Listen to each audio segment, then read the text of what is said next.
It was just a few months ago when the corpse flower released that smell of death at the San Diego Botanic Garden. Well, are you ready for round two? In this morning's zevely-zone, Jeff introduces us to the Voodoo Lily. Just when you thought it was safe to take a deep breath, we are hours away from the attack of the Amorphophallus konjac. Last November, when the corpse flower bloomed at the San Diego Botanic Garden, we actually have some footage of that plant gassing off. John Clements, director of gardens, said the stench made his eyes water. What is our fascination with a smelly flower? I think it's because we expect flowers to smell sweet and wonderful, and you don't have this perfume, and then we have one that knocks our socks off and it smells like rotten meat.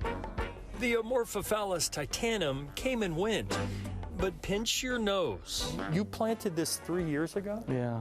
Its stinky little cousin is just hours away from releasing its first stink bomb ever. Smaller flower, smaller stench? You know, it'll kick it out. It will still have a pretty good potent aroma. Not every flower can smell like a rose, and the corpse flower proved it just months ago. This one is known as Jack Smellington. It's a rare bloom every 3 to 7 years that John is always asked to describe. The smell of a junior high locker room, then to maybe rotten fish with a little bit of rotten onion thrown in. It's one of Mother Nature. I first met the corpse flower in 2017. This happens when the plant wants it to happen. Former garden CEO Julian Duvall introduced me to the plant that comes alive, only to smell like death. It doesn't just like stink. It's like all of a sudden, whoa, what happened? Who let that one go? You know, that kind of thing. It was 2006, 11 years before that. I heard it's really stinky. When the corpse flower bloomed before another large gathering. The zoo has pandas. We have the corpse flower.